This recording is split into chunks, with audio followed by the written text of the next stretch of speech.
রাধে রাধে, নিতাই গৌর প্রেমানন্দে, হরি বল হরি বল। তো আজকে এই ভিডিওর মাধ্যমে একটা ক্যামেরার মধ্যে আমাদের পরিবারের সবাই রয়েছে বন্দি। তো এখানে আপনাদের সঙ্গে পরিচয় করিয়ে দেবো, পুরো ভিডিওটা আপনাদের সঙ্গে সাথে থাকুন, দেখতে পাবেন যে আমার শ্বশুরবাড়ির মধ্যে কে কে রয়েছে। তো রাধে রাধে, নিতাই গৌর প্রেমানন্দে, হরি বল হরি বল। আমরা গিয়েছিলাম আমার দিদির বাড়ি, অর্থাৎ ননদের বাড়ি। ননদের সাধের অনুষ্ঠান ছিল, সেখানে গিয়েছিলাম। তো সেখানে গিয়ে কিছু মুহূর্তগুলো আপনাদের সঙ্গে শেয়ার করছি, ভালো লাগবে। এবং তার সাথে সাথে আমি আমার পরিবারে, অর্থাৎ আমার গোপাল সোনার পরিবারে কে কে রয়েছে সেটাও পরিচয় করিয়ে দিচ্ছি। তো এখানে আছেন আমার শ্বশুর মশাই, শাশুড়ি মা, ননদ এবং প্রভু রয়েছে। আর তার সাথে রয়েছে দিদির, অর্থাৎ ননদের শাশুড়ি মা রয়েছে। তো এখানে এসেছিলাম আমরা বাগান দেখতে, পান ব্রোজ। তো আমি এর আগে কখনোই পান ব্রোজ দেখিনি, বা শুনেছি, কখনো নিজে চোখে দেখিনি। তো সেই জন্য দিদিদের ব্রোজ আছে, পান ব্রোজ রয়েছে, সেখানে দেখতে গিয়েছিলাম। এবং বাগান রয়েছে, কিছুটা জল জমি রয়েছে, পুকুর রয়েছে, এগুলো সব দেখতে এসেছিলাম। তো এই ফার্স্ট টাইম পান ব্রোজে এসেছি। পানগুলো খুবই সুন্দরভাবে হয়ে আছে, কিছু কিছু পান তোলা হয়ে গেছে, তুলে বাজারে চলে গেছে। তারপরে আমি ঢুকেছিলাম। এটা হলো দিদির একটা খুঁড়তুতো কি বলে ওটাকে, শ্বশুরের হচ্ছে এটা একটা বাগান। তো সেই বাগানের মধ্যে ঢুকেছি। এখানে গিয়ে আমরা গোপাল সোনার জন্য একটা তাম্বুল বানাবো বলে একটা পানও নিয়েছিলাম।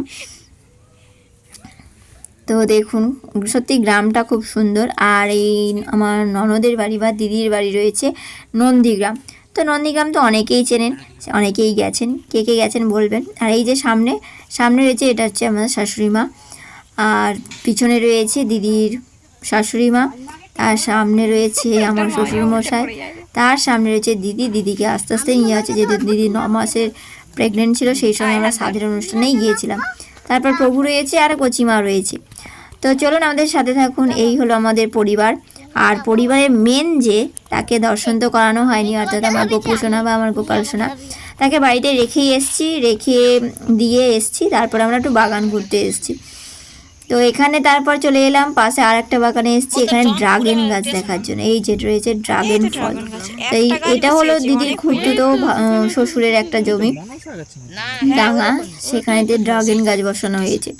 তো সেই ড্রাগন ফল গাছটাকেও দেখলাম, নতুন বসানো হয়েছে শুনেছি। তারপরে ছোট ছোট ড্রাগন গাছ রয়েছে, সেগুলো দেখেছি। তো গ্রামটা, পুরো গ্রাম্য পরিবেশটা খুবই ভালো লাগছে, আপনাদেরও অবশ্যই ভালো লাগবে। আর অবশ্যই কমেন্ট করে জানাবেন কে কে আমার মতো এর আগেও কখনো পান ব্রোজ দেখেননি বা ড্রাগন গাছ দেখেননি। তারপর প্রভু আর আমি মিলে ঢুকে গেছি পান ব্রোজের ভিতরে একটা পান তোলার জন্য। তো পান তো তুললাম, গোপাল সোনার জন্য তাম্বুল দেব। এই যে খুব সুন্দর বড় একটা পান তুলে নিলাম।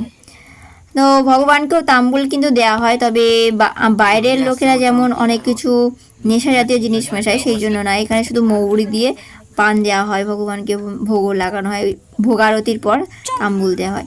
তারপরে রয়েছে পাশে ধান জমিও রয়েছে। ধান জমির এখানে ছোট ছোট যে বিয়ন বলা হয়, আমাদের এখানে বিয়ন বলা হয়, সেই বিয়ন গাছও রয়েছে। পাশে পুকুর রয়েছে, জমি রয়েছে। তো পুরোপুরি গ্রাম্য পরিবেশটা দেখে আমাকে খুব ভালো লেগেছিলো, সেই জন্য আপনাদের সঙ্গে শেয়ার করলাম। তার সাথে সাথে আমার গোপাল সোনার পরিবারে কে কে রয়েছে সেটাও জানালাম। আসছি আমরা পরের ভিডিওতে, আপনাদেরকে আরও দর্শন করাবো যে আমার বাপের বাড়ি কে কে রয়েছে বা আমাদের পরিবারে কে কে রয়েছে। তো এখানে তো মা আর মাসিমা মিলে মূলো টুলো তুলতে লেগে গেছে। বাঁধাকপিও হয়েছে, তার সাথে পালং শাক রয়েছে, ধনেপাতা রয়েছে, গাজর গাছ রয়েছে। তো মোটামুটি সব রকমই চাষ করা হয় এখানে। এই যে ডাঙাটা রয়েছে দিদিদের নিজেদের ডাঙা। তো মাসিমা বলছি কিছু শাক নিয়ে যেতে, সেগুলো আমরা নিয়ে যাব, তুলে নিচ্ছি। আর এই যে সামনে হলো দিদি হয়েছে, সাধ অনুষ্ঠান হয়েছে। দুপুরবেলা হয়ে গেছে, বিকেলবেলাটা আমরা ঘুরতে এসেছি সবাই মিলে, যেহেতু চলে যাব। তো সেই জন্য একটু বাগানটা ঘুরে নিচ্ছি, কিছু কিছু সবজিও নিয়ে নেব। তো কেমন লাগলো অবশ্যই কমেন্ট করে জানাবেন। আবার আসছি পরের ভিডিওতে। রাধে রাধে।